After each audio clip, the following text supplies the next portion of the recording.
Caitlin stared at the screen of her phone, the words burning into her mind like a brand. "I can't do this anymore."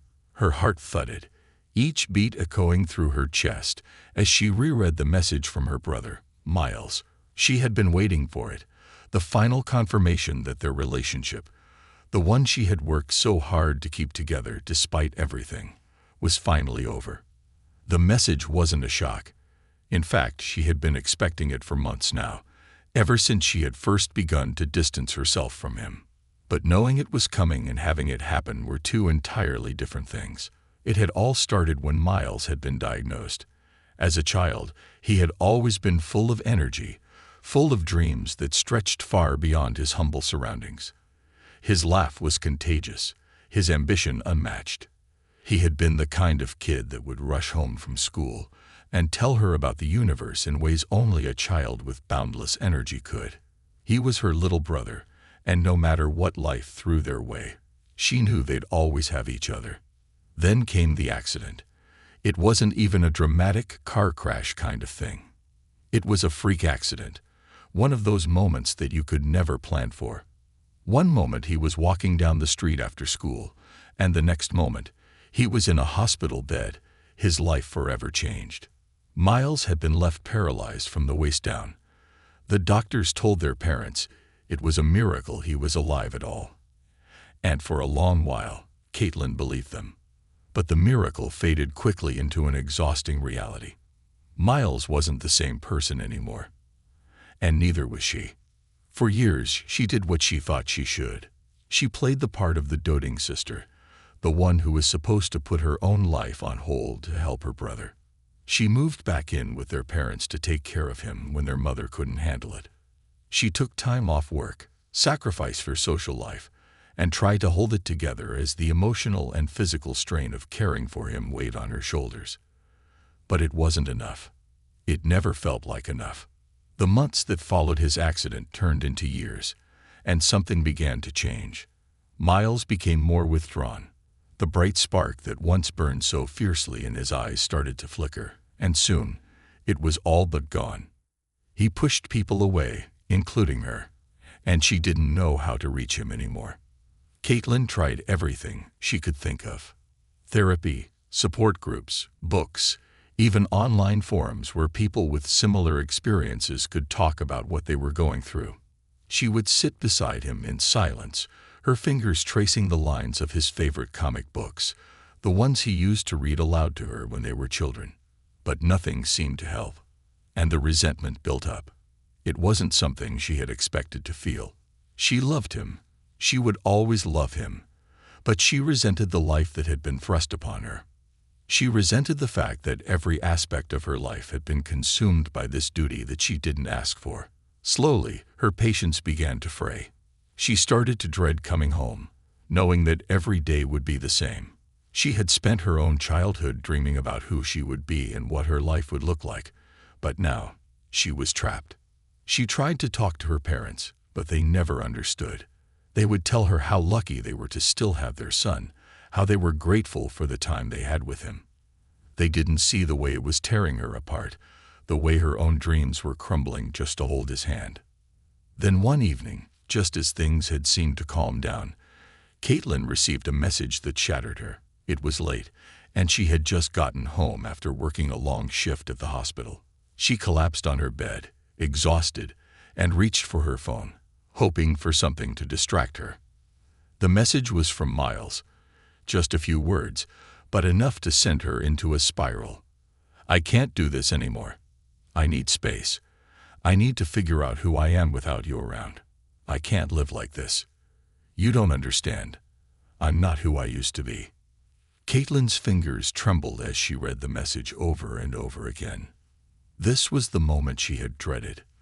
The moment when everything changed, when the fragile balance they had held on to finally broke.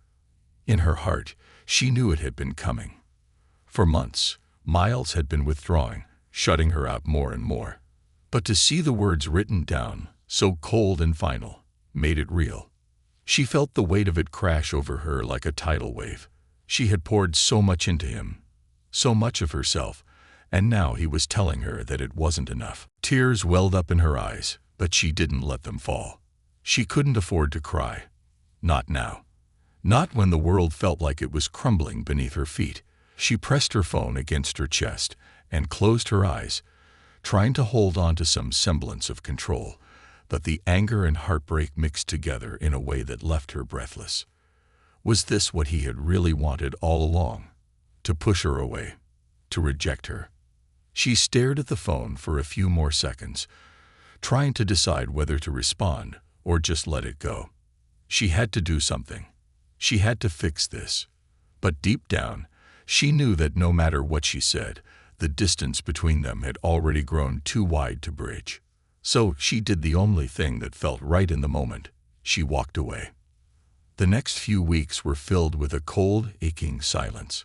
Caitlin continued her life, but she found herself consumed by the overwhelming sense of failure. She had tried so hard to be the perfect sister, the perfect caregiver, but it had never been enough. She tried to convince herself that she was just doing what he needed, that maybe the distance would help him. But inside, she was torn apart.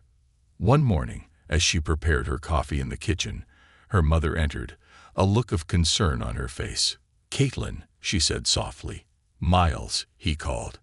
"He wants to talk to you." Caitlin's stomach tightened, and she felt a lump form in her throat. She didn't want to face him. Not yet. Not after everything. "I can't do this, Mom," she replied, her voice shaking. "I don't know how much longer I can keep pretending that I'm okay with all of this.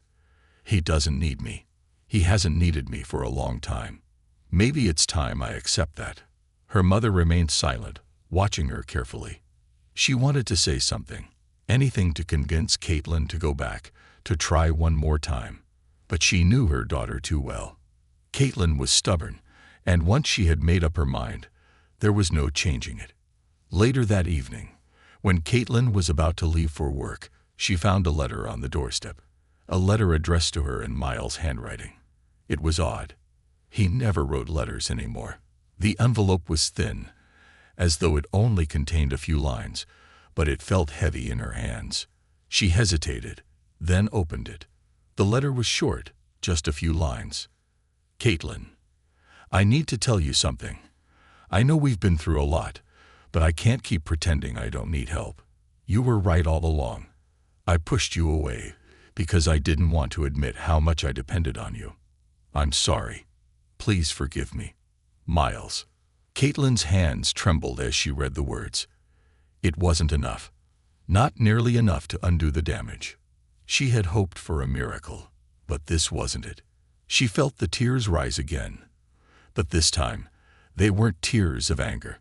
They were tears of heartbreak, of relief, of grief for the relationship that had once been so easy and now felt so impossible. Her brother, the boy she had once looked up to, was asking for forgiveness.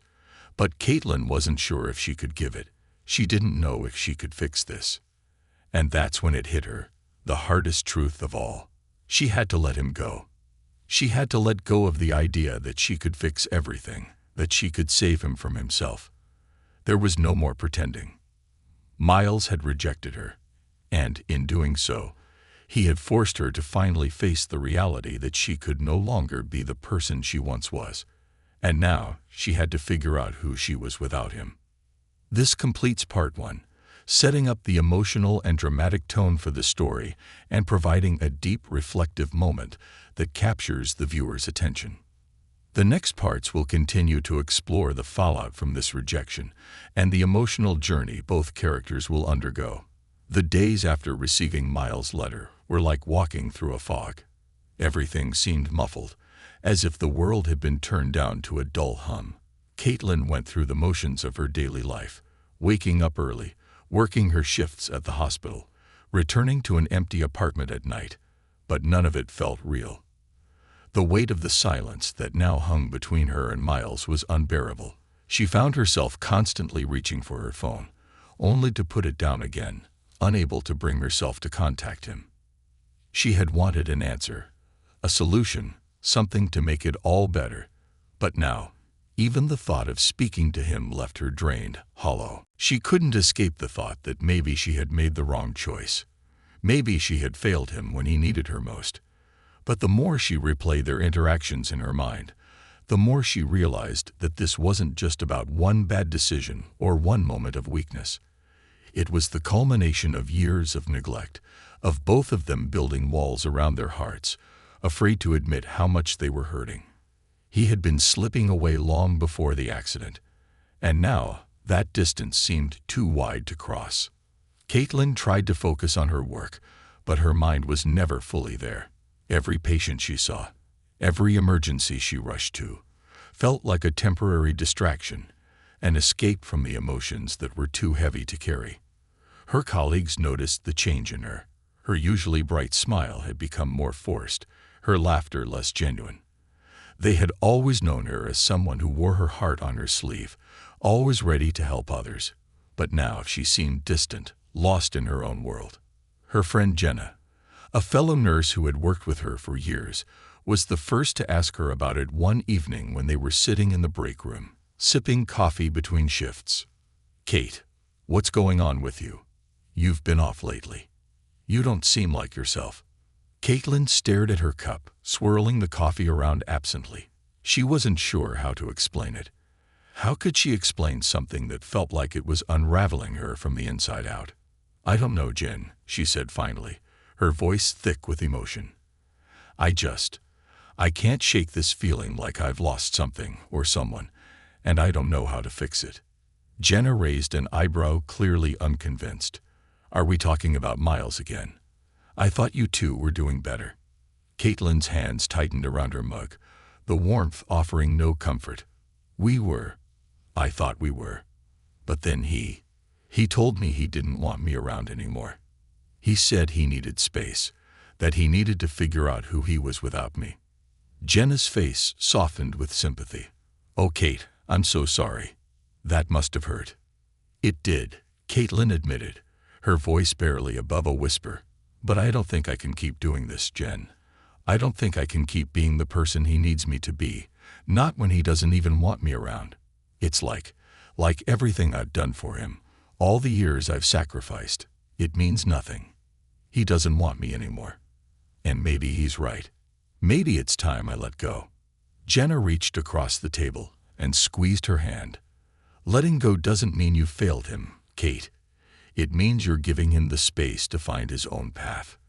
You can't save everyone, no matter how much you want to." Caitlin nodded, but the words didn't quite sink in. She had always been the protector, the fixer. It had been her job, her responsibility, to make sure everyone around her was okay, even if it meant sacrificing her own happiness. Now, without Miles to take care of, she wasn't sure who she was anymore. She didn't know how to be anything other than the person who was always giving, always taking care of someone else.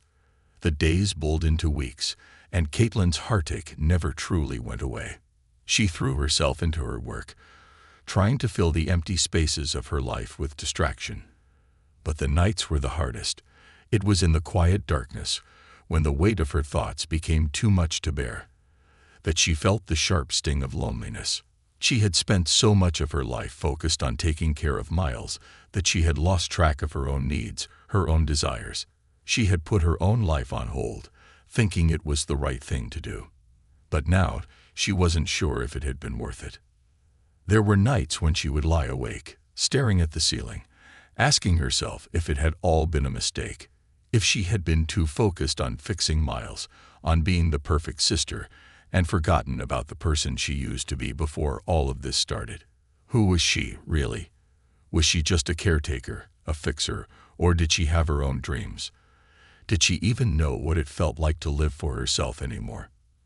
And then, one cold Saturday afternoon, something happened that changed everything. Caitlin was walking down the street, lost in thought, when she saw a familiar figure across the road. Her heart skipped a beat as she recognized the outline of her mother, walking briskly toward her, her face tense. Caitlin's stomach churned as she noticed the look of urgency in her mother's eyes. She knew something was wrong. Before Caitlin could cross the street to meet her, her mother called out, "Kate, you need to come with me. It's Miles." Her heart stopped. 100 thoughts raced through her mind, but none of them made sense. What happened? Is he okay? The days bowled into weeks, and Caitlin's heartache never truly went away. She threw herself into her work, trying to fill the empty spaces of her life with distraction. But the nights were the hardest. It was in the quiet darkness, when the weight of her thoughts became too much to bear, that she felt the sharp sting of loneliness. She had spent so much of her life focused on taking care of Miles that she had lost track of her own needs, her own desires. She had put her own life on hold, thinking it was the right thing to do. But now, she wasn't sure if it had been worth it. There were nights when she would lie awake, staring at the ceiling, asking herself if it had all been a mistake. If she had been too focused on fixing Miles, on being the perfect sister, and forgotten about the person she used to be before all of this started. Who was she, really? Was she just a caretaker, a fixer, or did she have her own dreams? Did she even know what it felt like to live for herself anymore? And then, one cold Saturday afternoon, something happened that changed everything. Caitlin was walking down the street, lost in thought, when she saw a familiar figure across the road. Her heart skipped a beat as she recognized the outline of her mother, walking briskly toward her, her face tense. Caitlin's stomach churned as she noticed the look of urgency in her mother's eyes. She knew something was wrong. Before Caitlin could cross the street to meet her, her mother called out, "Kate, you need to come with me. It's Miles." Her heart stopped. 100 thoughts raced through her mind, but none of them made sense. What happened? Is he okay? "Just come," her mother said, her voice tight with emotion. Without another word, Caitlin followed her mother to the car, her mind spinning with anxiety. She had been so caught up in her own pain that she had forgotten about Miles. She had pushed him out of her mind, convinced that he didn't want her anymore. But now, in this moment, she was scared. Scared that something had happened to him. Scared that she might never get the chance to fix things between them. When they arrived at the hospital, Caitlin's breath caught in her throat. Miles was lying in a bed, hooked up to machines, his face pale and lifeless. His eyes were closed, and there were tubes in his nose. The sight of him like this sent a chill through her. It was as if everything she had been avoiding had suddenly come crashing down. "What happened?" Caitlin asked, her voice trembling. "Nobody knows," her mother said, her eyes red with tears. "He was found outside, collapsed in the park. We don't know if it was an accident or if he did something to himself." Caitlin's chest tightened, and she felt her knees go weak. She couldn't breathe, couldn't think. She had failed him. She had abandoned him when he needed her most, and now she was here, seeing him in a way she never thought she would again. Her mother left her side to speak with the doctors, and Caitlin stood there, feeling utterly lost. She reached out and took Miles' hand, her fingers trembling as she clasped his. "I'm sorry," she whispered, her voice breaking. "I'm so sorry I wasn't there for you. Please, please come back to me. I don't know what I would do without you. I promise. I'll do better. I won't leave you. Please." But Miles didn't respond. He couldn't. And for the first time, Caitlin realized the truth. She had been so caught up in her own hurt, her own pride, that she hadn't seen how much her brother had been suffering all along. She had always thought that the distance between them was his fault, that he had pushed her away. But now she saw that it had been her own choices, her own fears, that had driven a wedge between them. She had pulled away too. She had let her own hurt overshadow the love they had shared. And now she was standing here, not knowing if she could ever make things right. She squeezed his hand tighter, her heart breaking into pieces. "Please, Miles, come back. Please." And in that moment, as she stood beside him, she understood something she had never truly realized before. Love wasn't about fixing someone else's life. It wasn't about making them better or carrying their burdens. Love was about being there for them, no matter what. Love was about showing up, even when it felt like you couldn't take another step. And above all, love was about forgiving each other, even when it seemed impossible. But would it be enough to save him? Would she be able to bridge the gap she had allowed to grow between them? Caitlin had no answers, but as she sat beside him, she knew that, no matter what happened next, she wouldn't be running away anymore. She would face this, even if it meant facing her own mistakes. Because sometimes the hardest thing in the world wasn't admitting that you were wrong. It was realizing that you still had time to make things right. Caitlin stayed by Miles' side every day after the accident. The hospital room became her world, the beeping machines and sterile walls a constant reminder of how fragile life was. The doctors had told them that he was stable, but they couldn't say for sure when he'd wake up, or if he would at all. His condition was serious, but there was still hope. That fragile, hanging hope that made her heart ache every time she dared to believe in it. She hadn't left his room except to grab a quick bite or take a breath of fresh air in the courtyard. She couldn't. The guilt gnawed at her constantly, a hunger that nothing seemed to satisfy. She had failed him. She'd failed him when he needed her most. And now, as she watched him lay there, pale and unmoving, the weight of her regret was suffocating. She had been so focused on herself, on her own struggles, that she had forgotten to see the signs of his pain. Miles had been drowning, and she had been blind to it. His silence, his mood swings, the late nights when she'd find him wandering the house, lost in his thoughts, those weren't just signs of someone pushing away the world. They were cries for help. How had she not seen it? How had she let him slip through her fingers?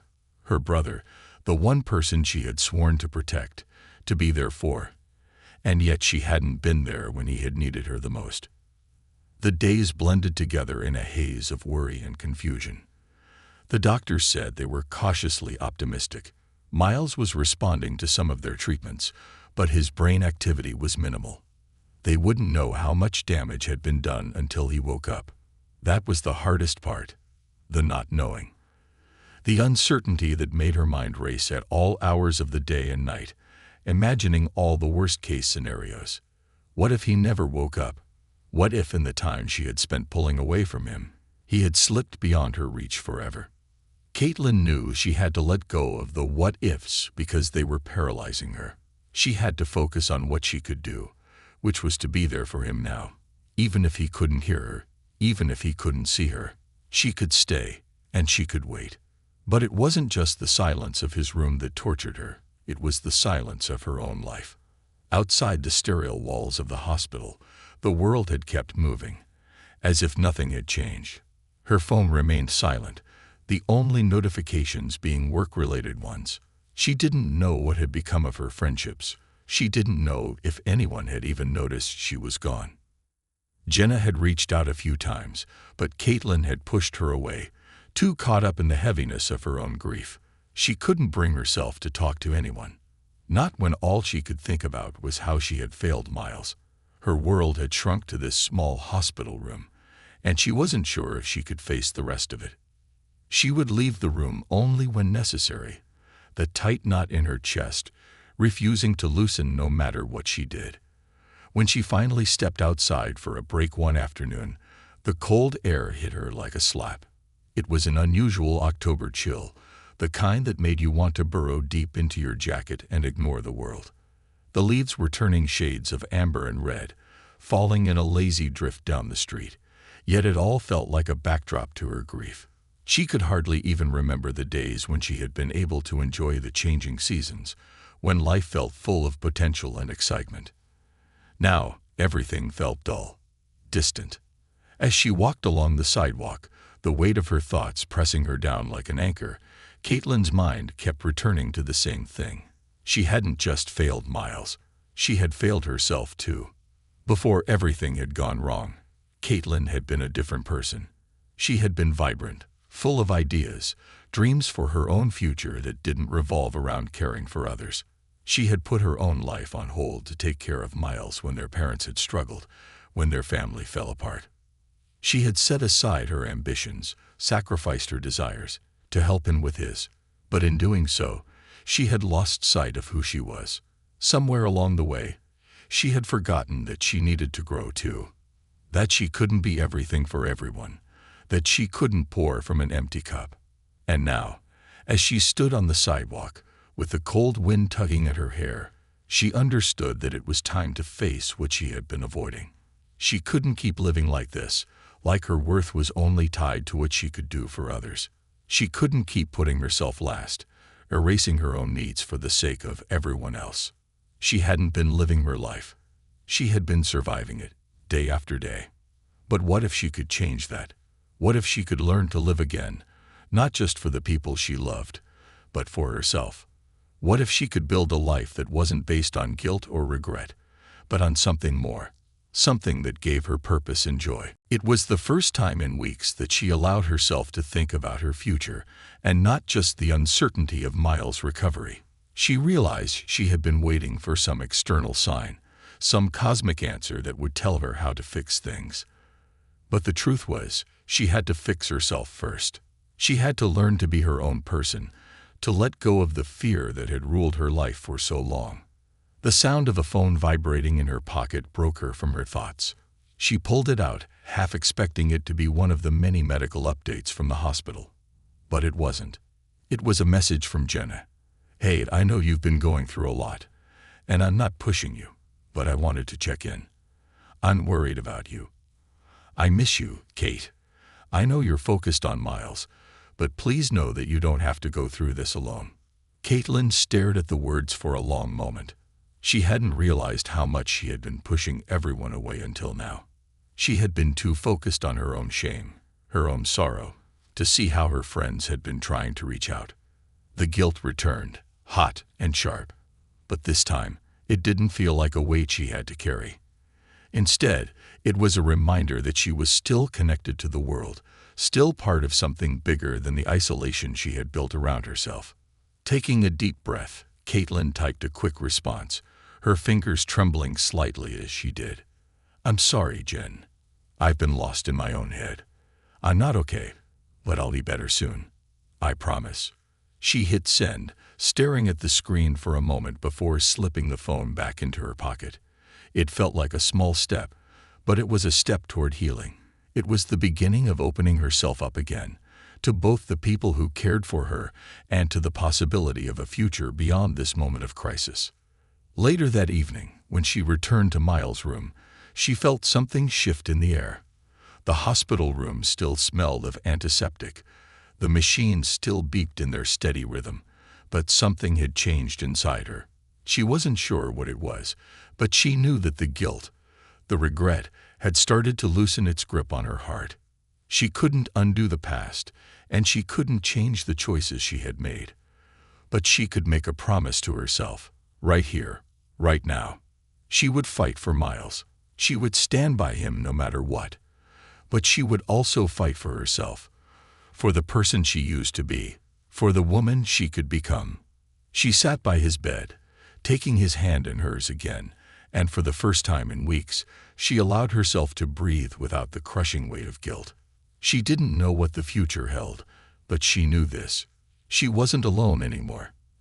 And maybe, just maybe, she had a chance to build something new, something worth living for.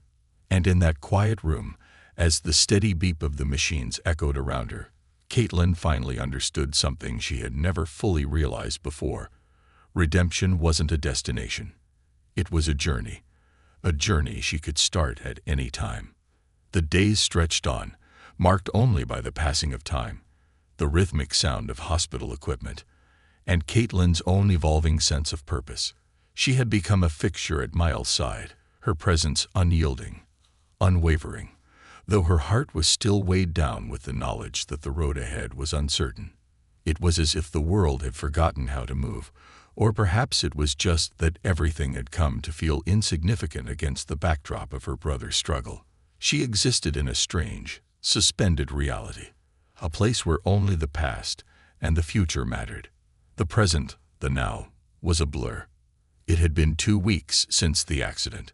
Miles was still in a coma, his body alive, but his mind seemingly unreachable. He hadn't stirred. Not a twitch, not a whisper. The doctors continued to monitor his condition, speaking of possibilities, recovery, but also the very real risk of irreversible damage. Caitlin listened to their words, absorbing the technical terms and medical jargon. but none of it reached her. What could? She was in a place beyond reason, beyond understanding. Her world had become one of endless waiting, where every second felt like an eternity. Jenna's messages had become more frequent, each one more insistent, though kind. Caitlin read them, but only responded when absolutely necessary. It wasn't that she didn't care for her friends. It was that her mind couldn't spare the energy to engage. She had come to realize something about herself in these weeks of isolation. She had always been someone who gave until there was nothing left. And right now, there was nothing left. She had given everything to this moment. Her brother's recovery, the guilt that gnawed at her every second, and the overwhelming sense of failure that clung to her like a second skin. Her phone buzzed again. Another message from Jenna. "Please, Kate, come home for a day. You need to rest, and we need you. This isn't healthy for you. You can't keep pushing yourself like this." Caitlin read the message, feeling a strange wave of anger rush through her. How dare Jenna tell her what she needed? How could she possibly understand? The anger flared up and burned inside her, an unexpected outburst of emotion that had been building up over the past few days. She had been trying so hard to keep it all together, to be the sister, the caretaker, the one who could hold the family together when everything was falling apart. But now, everything was crumbling. She wasn't enough. She wasn't even close to enough. The thought settled over her like a cloud, dark and heavy. She couldn't even save herself. How could she save Miles? Shaking her head, she pushed the thoughts away. It was pointless. Anger wouldn't help. Nothing would help, except for Miles waking up. And yet, he remained silent. At that moment, a soft knock on the door interrupted her spiraling thoughts. Caitlin didn't need to look up to know it was the nurse. They had become a familiar presence, in and out of the room, checking on Miles' vitals, administering medications, and adjusting his position in the bed. It was routine for them, but for Caitlin, each intrusion felt like an intrusion on her last thread of peace. "Yes," Caitlin said, her voice hoarse from lack of sleep. The nurse peeked her head around the door. "Just wanted to let you know that Dr. Miller is here to see you. He'd like to speak with you about Miles' condition." Caitlin nodded absently, her mind still tangled in the mess of her own emotions. She wasn't sure what she expected from the doctor. He had delivered his updates with cautious optimism, but the words never seemed to reach her. She stood up slowly, stretching the stiffness from her limbs, and followed the nurse down the sterile hallway to the small conference room. As they entered, Dr. Miller stood up from the table where he had been sitting. "Miss Bryant, thank you for taking the time to meet," he said, his voice steady but warm. "Of course," Caitlin replied, her heart racing despite her efforts to remain calm. "How's he doing?" Dr. Miller's face remained neutral, but there was a slight tightening of his jaw. "I wish I could give you more definitive news, but we're still in a holding pattern. We're continuing to monitor his brain activity, but unfortunately, there's not much change. He's stable, but, Caitlin pressed, a growing sense of dread settling in her stomach. "We haven't seen any real signs of improvement. His brain activity remains low, and we're not sure if or when that will change. It's a waiting game at this point, and, well, you have to prepare yourself for the possibility that he may never wake up." Caitlin's breath caught in her throat. She felt as though the ground beneath her feet had vanished, leaving her in free fall. "But there's hope, right?" she asked, desperate to hold on to something, anything. "There has to be hope. He can't. Not after everything." Dr. Miller met her eyes and gave a small, understanding nod. "There's always hope, Miss Bryant. But it's important to be realistic. You need to be prepared for every possibility." Every possibility. The words echoed in her mind, reverberating like a drumbeat, each one a painful reminder of how little control she had over the outcome. Miles was her brother, her responsibility, her family. How could she ever be prepared for a future without him? Without the loud, brash, often infuriating presence he had brought into her life?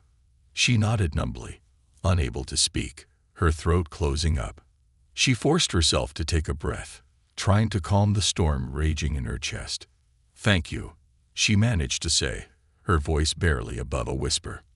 Dr. Miller gave her a sympathetic look before standing up. "I know this is a lot to process.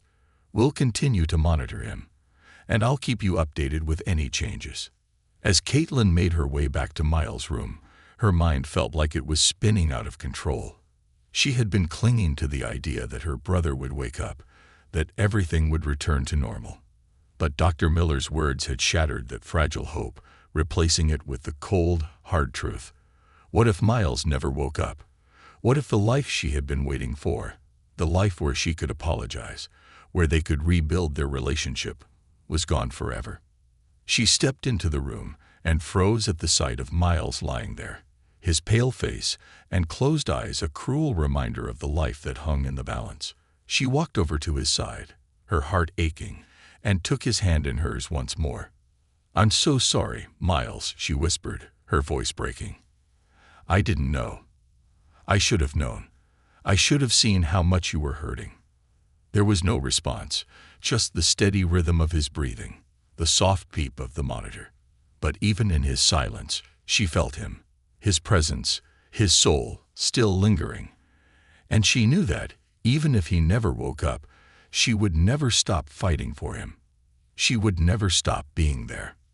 That evening, after another long day of being by his side, Caitlin left the hospital briefly to grab some food. Her stomach churned with a hollow emptiness, and she hadn't eaten much in the past few days. As she walked down the street, her thoughts drifted again to the same place they always did: the guilt. The overwhelming guilt that had consumed her every waking moment. It had been so easy for her to retreat into her own self-pity, her own fear of failing, and in doing so, she had allowed the space between her and Miles to grow. She had missed his cries for help, his loneliness, and it had led them to this point. Him lying unconscious in a hospital bed, and her wondering if she would ever get the chance to make things right. It was a nightmare. And the worst part was that she couldn't wake up from it. She arrived at a small cafe, the warm light inside offering some small comfort against the chill of the evening. As she walked inside, the barista greeted her with a smile, but Caitlin could only muster a faint nod in return. She ordered a coffee, something to help ground her, and found a quiet corner to sit. And for the first time in a long time, she allowed herself to think about something beyond the hospital room. She thought about the life she had left behind, the friendships, the goals, the things that had once made her feel alive. She thought about Jenna's message, about how she had tried to reach out to her, to pull her from the darkness. She thought about the world beyond the sterile hospital walls, the world that had continued to move on while she had remained frozen in place. For the first time, Caitlin realized that she had to live for more than just Miles' recovery. She had to fight for herself, too. She couldn't keep existing like this, waiting, hoping, drowning in guilt. But how could she? How could she possibly live her own life when the one person she cared about the most was teetering on the edge of life and death? As she sipped her coffee, staring out the window into the darkening world, Caitlin knew she had reached a crossroads. She couldn't go back to who she was before, not fully. But maybe, just maybe, she could find a way forward, a way to move through the darkness, to rebuild, to heal. Caitlin's thoughts were a blur as she sat in the small cafe, staring into the depths of her coffee cup, as if it might offer her an answer to everything. The silence of the moment was suffocating, yet it gave her the space she needed to feel. The kind of space she had avoided for so long, drowning herself in the chaos of hospital routines, endless meetings with doctors, and the pressure of being the strong one, the rock that everyone leaned on. But inside, she felt nothing like a rock. She felt like sand, slowly being washed away, piece by piece. Her phone buzzed in her pocket, and she ignored it at first. The last thing she wanted was to be reminded of the world outside her own thoughts. But then it buzzed again, this time with urgency. Reluctantly, she pulled it out and saw it was from Jenna. The message was short but direct. "You need to come back. Something's happened. It's urgent." A cold wave of dread washed over her. What could have happened? Was something wrong with Miles? Her heart skipped a beat as she stood up, throwing a few bills on the counter and hurrying out of the cafe. The cold night air hit her like a slap, but she barely felt it as her mind raced ahead. She didn't have time to waste. She had to get back. When she arrived at her apartment, Jenna was waiting outside. Her face was pale, eyes wide with a mix of fear and concern. Caitlin's stomach twisted with anxiety. "What's going on? What happened?" she demanded, her voice sharp despite her best efforts to stay calm. Jenna hesitated, looking away briefly before meeting Caitlin's eyes. "It's Miles," she began softly. "They just called. He's awake." For a moment, Caitlin couldn't process what she had just heard. It felt like the words were floating in the air around her, too far away to truly grasp. "What do you mean? He's awake? Are you sure? It's he. Okay." Her voice cracked with a mix of hope and disbelief. Jenna nodded, her expression somber but relieved. "He's awake, but it's not the same. He's not really all there, Kate. He's talking, but it's not making much sense, and he's asking for you." Caitlin felt a jolt of panic in her chest. Miles awake. That was the miracle she had been praying for, the one thing that had kept her going through the long nights in the hospital.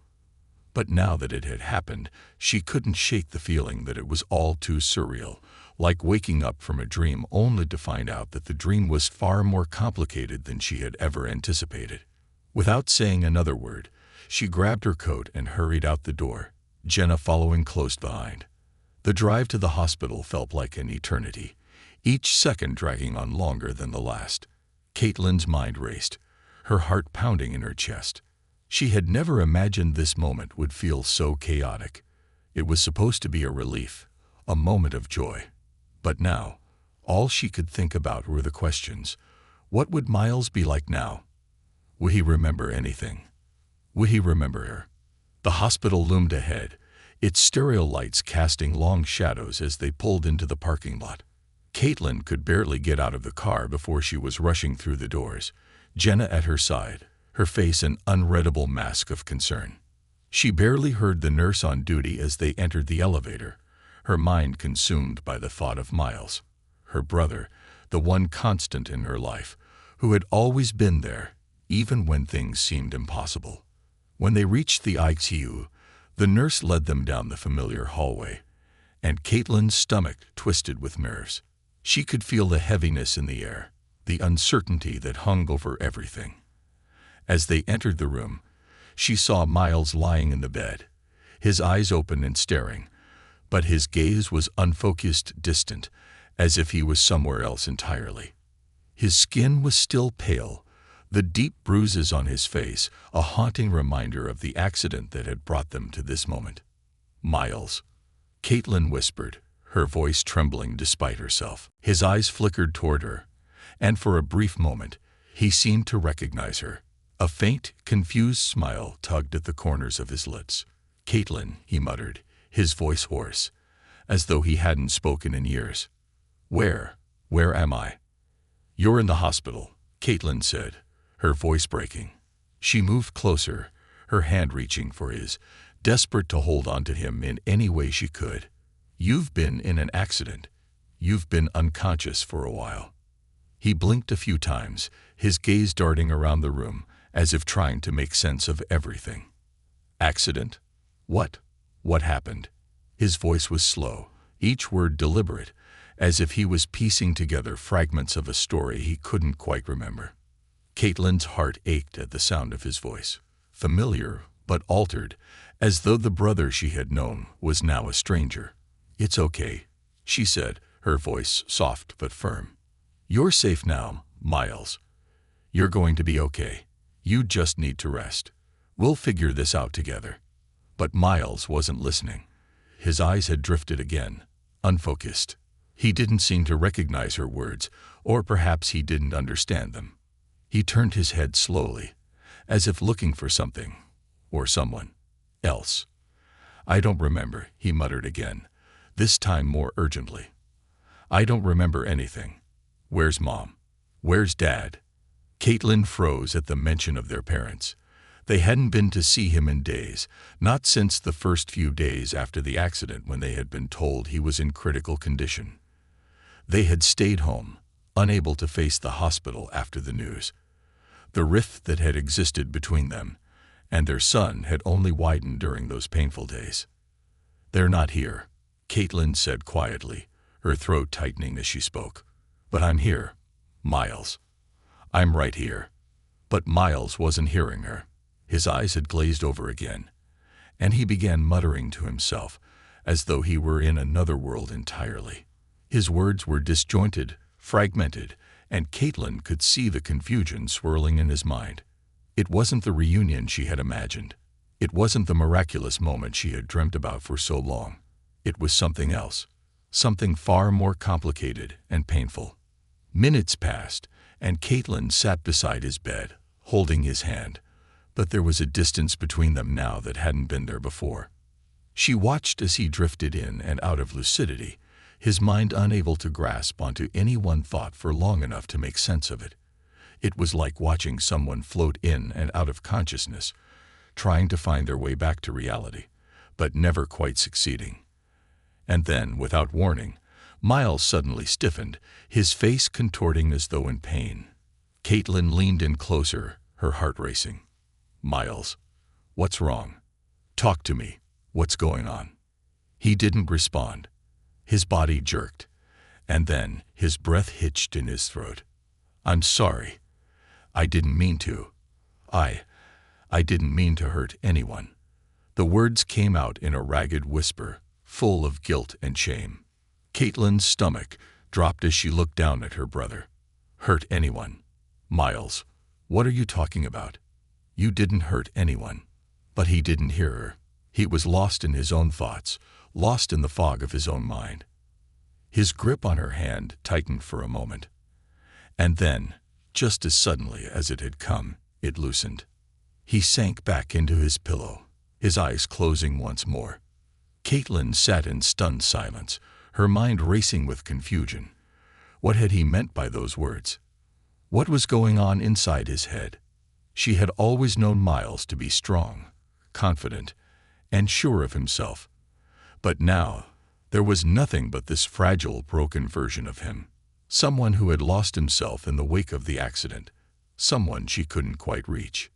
It was then that the full weight of the situation hit her. Miles wasn't just physically injured. He was emotionally and mentally scared as well. He was lost, trapped in his own memories, struggling to make sense of what had happened to him and why he couldn't remember the things that mattered most. The realization hit Caitlin like a ton of bricks. She had been so focused on the hope of his recovery, on the dream of having him back the way he was, that she hadn't prepared herself for the reality of his new existence. She wasn't sure what the future held for them now, or how long it would take for Miles to find his way back to himself. All she knew was that she couldn't give up on him. Not now, not ever. Whatever it took, she would be there. She had to be. Because if she wasn't, who else would be? As the night wore on, and the hospital room settled into an eerie silence, Caitlin realized something she hadn't allowed herself to see before. She had spent so long trying to be strong for everyone else, trying to keep it all together, that she had forgotten how to let herself feel, how to face her own fears, how to face. The days following Miles' awakening were a blur of hospital rooms, disjointed conversations, and a growing sense of isolation that Caitlin couldn't shake. She had spent years building a life of structure, of knowing what would come next, always in control. But this new reality she was thrust into was a whirlwind of uncertainty. She had imagined so many scenarios in her mind about what it would be like to see her brother open his eyes again. But nothing could have prepared her for what she faced now. She was still trying to process the fact that her once vibrant, confident, and independent brother was now a fractured version of himself, someone she didn't fully recognize. Miles was alive, but in many ways, he was no longer the person he had been before the accident. The trauma had taken more than just his physical health. It had stripped away his memories, his clarity, and his sense of self. The doctors had told her not to expect a quick recovery, and every day spent at his bedside only confirmed the truth of their words. There were moments of fleeting lucidity when he would look at her and ask about their parents, about their past, and it would feel almost like he was coming back to her. But those moments were few and far between. Most of the time, he was lost in his own world, trying to piece together fragments of his life that seemed to be slipping through his fingers. Caitlin hadn't left the hospital much.